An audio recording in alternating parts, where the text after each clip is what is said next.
All right, guys, it's Dr. Truesdale. So today we're going to talk about collagen.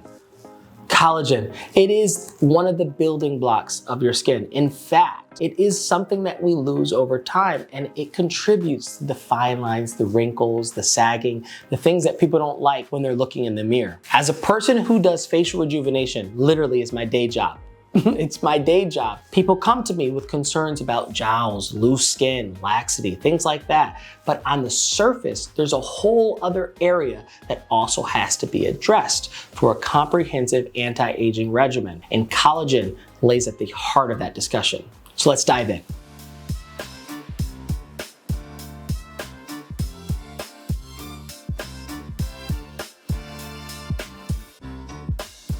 So collagen, we've all heard this term. We've seen it on our Instagram, on YouTube, right? We see it in certain beverages. Collagen is a protein and it's found in your skin. It makes up about 70% of your skin in terms of dry weight. And it is one of the fundamental building blocks of the skin. In terms of the lattice, right? Skin, it's basically layers. But it's substance. If you have less collagen, then the skin is weaker, it is thinner, and it is less hardy. If it is less hardy, it's more inclined to form lines and wrinkles transmitted to it from the motion of our skeleton and of our muscles. So collagen, as we age, decreases. Typically around ages of 25, you start to see a decrease in the amount of collagen that's in the skin. Collagen is a complex protein, and it is basically synthesized into a triple helix. So our body forms pro-collagen fibers. Those pro-collagen fibers get wound and then folded on each other to create this structure. Collagen is almost like the rebar. So if you're thinking about building a house or a skyscraper, right? A lot of concrete, those bars inside, right? That putty that's kind of set down, that is the idea that you can think of collagen. Without that rebar, and if you just put the concrete paste in there and let it set, the weight of the entire building would just fall apart, right? The same kind of process is happening in the skin. If you don't have that structure there creating support, then the skin falls and it becomes loose and it looks depleted and it doesn't look good. Most of the collagen in the skin is type 1 collagen, right? But we also have other types of collagen. Type 3 is also found in the skin. And as we age, both types of collagen decrease in time. The other important factor, which we'll talk about in another video, is elastin, which also decreases as we age. Elastin is the springy type protein that allows the rigidity and kind of the resilience of the springy, kind of youthful bounciness of the skin. As we age, we lose collagen. So part of looking younger is replacing collagen or doing things that can improve collagen, or at the minimum, decrease the loss of collagen. So what things can make you lose collagen over time? Collagen is made up of a complex protein, right? It's basically amino acids that are built together, synthesized in the body. Some of the amino acids that are used to make collagen are proline, hydroxyproline, and glycine. They are all woven together to create the structure. The structure itself is made in the fibroblasts. Fibroblasts are a certain type of cell that's found in the skin. And so you'll hear me talk about fibroblasts as I talk about keloids, right? Keloids are basically when the fibroblast is pumping out too much collagen, i.e. scar, okay? And so the appropriate amount of collagen makes things look structured and has good support. Too much becomes a problem. Now you know about collagen.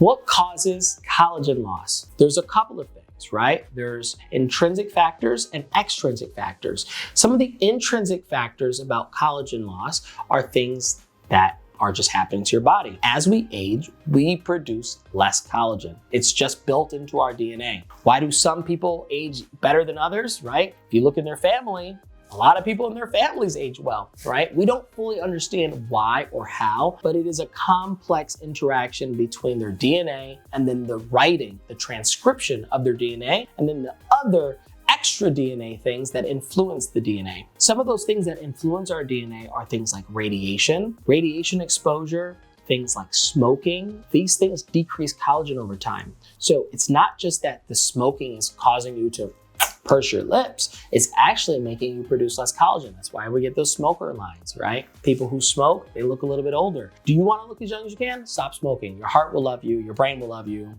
and your skin will love you. Super important. Look younger, guys. Other things that cause you to lose collagen over time: stress. I hear this all the time in my office. Doc, I'm taking care of a sick parent. I just lost my job. Or this last year has been really hard. Or COVID hit me hard. Why do I look like I'm aging so much? Well, it's inflammation. It's stress. Stress actually changes the epigenome. It changes the way that your DNA is expressed, and it creates decreased collagen, right? It makes you lose collagen. You produce less. It's actually real when you say, oh my God, I've been stressed and I look older. You actually are aging by having stress. So try to have a stress-free life. The number one thing that makes you lose collagen over time is the sun. When the sun hits your skin, right, that oxidative stress increases because it activates metalloproteinases. Those are things that break down collagen. So we don't want to break down collagen. Wear sunblock, guys. So there are two main ways to improve your collagen production, right? You can eat things or ingest things differently, right? And then you can stimulate collagen production at the level of the skin. Vitamin C, we all have heard it, right? You take your vitamins. Have you taken your vitamin C? Have you taken your boost, right? You drink your orange juice. Vitamin C stabilizes collagen, and it's an important cofactor in the production of collagen. Have you ever heard of the disease called scurvy? Scurvy, right? All these pirates are out on the ocean and their teeth are falling out and they're getting all these sores. Why is it happening? Their teeth are falling out because they don't have collagen. Their bodies are literally unable to produce collagen because when they were out on the ocean for months and months at a time, they were eating proteins and carbohydrates, but they were not getting vitamin C. What do? They started eating limes, right? They would take limes and they'd take these fruits on board, and then they started noticing, my teeth aren't falling out like they were before. Why? It's because there was vitamin C in those foods. The vitamin C in those foods allowed their body to convert procollagen to collagen, right? And so it was an important factor in actually boosting their collagen. Collagen, like I said before, is the structure, it's the scaffold. What holds our teeth in?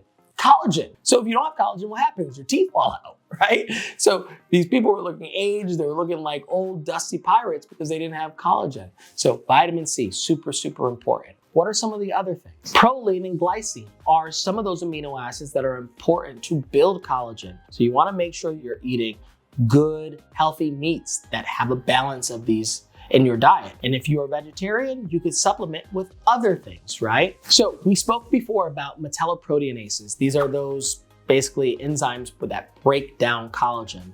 If you supplement with zinc, then you can actually stabilize and inhibit the metalloproteinases. So if you're using zinc and copper, you can actually decrease the breakdown of your collagen. Also really important to know about. Let's talk about the things that we can do to our skin to boost collagen production, okay? Collagen production is super, super key in anti-aging. The number one thing that we can do, right? We can do skin treatments like lasers, like chemical peels, like microneedling. What do all these things have in common? Well, we're traumatizing the skin, right? But doing that in a controlled way. If we damage the skin, it causes our skin to turn over and to produce, to react to that damage. What happens? Our bodies, our fibroblasts start laying down collagen. So all of these mechanical, thermal injuries cause the body to produce more collagen. What are some of the other things that you can do? You could do things like red light therapy. Red light therapy creates the stimulus in the mitochondria to pump out more collagen, to produce more protein. So it's been shown to be effective to boost collagen production. What's the other thing that you could do? You could do a medical grade skincare. So things like retinol. Retinol boosts collagen production. There are certain things that you can put on your skin in addition to the microneedling or the laser that boost collagen production, like exosome therapy, right? You can do certain fillers like polyl-lactic acid, right? Sculptra actually produces collagen and it stimulates the collagen production and synthesis in the body. I don't do a lot of Sculptra, but some doctors do. If you have certain areas of facial wasting, it is a good option for you. I like nanofat injections. Nanofat is where you're doing fat transfer, and along with those fat cells, there are stem cells that boost collagen. Part of the reason why my facelift patients look so good after surgery, their skin actually looks better, is because that fat transfers with it stem cells. Stem cells are like a factory of just new cells, stimulatory, laying down collagen, boosts what's there, rejuvenates what's there, and it makes a huge difference in people's skin. So overall, we have dove in to the world of collagen. We've spoken about everything from toothless pirates, collagen supplementation, lifestyle and avoidance of factors that decrease collagen, the effect of collagen on aging, certain supplements to use, certain procedures to boost collagen. If you don't know a little bit more about collagen, then I don't know if I could help you. But if you have more questions about your collagen and you want some of the treatments that I've discussed, call my office. I am happy to get you on the path of boosting your collagen. Now, if you're also interested in medical grade skincare, check me out because we also have things topically that can rejuvenate the skin and improve collagen production so that those fine lines, those wrinkles, and that skin change that you see that you don't like, we can improve. All right, guys, we'll see you soon.